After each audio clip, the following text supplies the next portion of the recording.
Hi friends, welcome to sweet home kitchen. இன்றைக்கி நம்ம பார்க்க போகிறது பார்த்திங்க அப்படின்னா விநாயகர் சதுர்த்தி ஸ்பெஷல் கொழுக்கட்டை தாங்க பார்க்க போகிறோம்.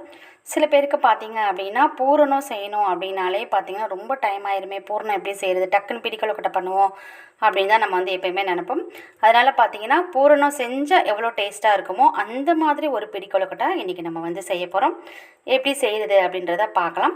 கொழுக்கட்டையை நீங்கள் இந்த மாதிரி பிச்சிங்க அப்படின்னாலே உள்ளே பார்த்திங்க அப்படின்னா பொட்டுக்கடலை, தேங்காய், இதோடு நம்ம சர்க்கரையும் சேர்த்துருக்கறனால சாப்பிட்றதுக்கு ரொம்ப நல்லாயிருக்கும். இப்போது நம்ம வந்து கொழுக்கட்டை செய்கிறதுக்கு மாவு எடுத்துக்கலாம். மாவை அளந்து எடுத்தால் தான் நம்ம சர்க்கரையும் பார்த்திங்க அப்படின்னா அளவோடு சேர்க்க முடியும். சர்க்கரை கம்மியாக இருந்தாலும் கொழுக்கட்டை பார்த்திங்கன்னா டேஸ்ட் வந்து கம்மியாயிடும். அதனால் விநாயகர் சதுர்த்திக்கு செய்யும்போது மட்டும் எப்பயுமே கொஞ்சம் இனிப்பு அதிகமாக செய்யுங்க, ரொம்ப நல்லாயிருக்கும்.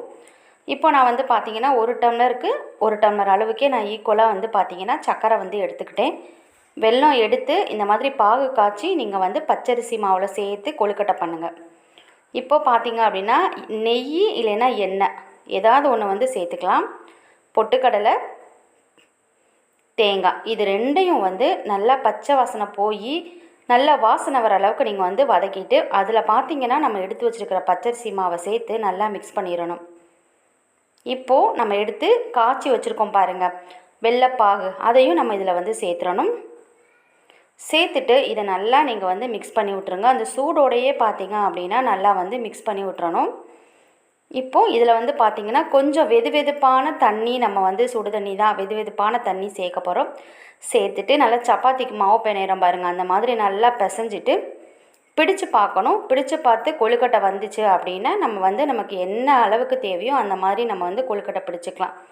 நீங்கள் உருண்டையாக பிடிச்சாலும் சரி, இல்லை தேங்காய் கொழுக்கட்டை மாதிரி பிடிச்சாலும் சரி, பிடி கொழுக்கட்டை பிடிச்சாலும் சரி, இந்த மாதிரி பிடிச்சி தண்ணி நல்லா காஞ்சதுக்கப்புறம் இட்லி துணி வச்சு நீங்கள் வந்து வேக வச்சு எடுத்துட்டிங்க அப்படின்னா சூப்பரான டேஸ்டியான விநாயகர் சதுர்த்தி கொழுக்கட்டை நமக்கு வந்து ரெடி ஆயிடும்.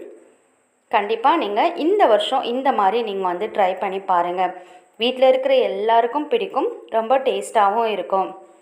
இந்த வீடியோ பிடிச்சிருந்தா லைக் பண்ணுங்கள், ஷேர் பண்ணுங்கள், ஸ்வீட் ஹோம் கிச்சன் சேனலை சப்ஸ்கிரைப் பண்ணுங்கள். தேங்க்யூ.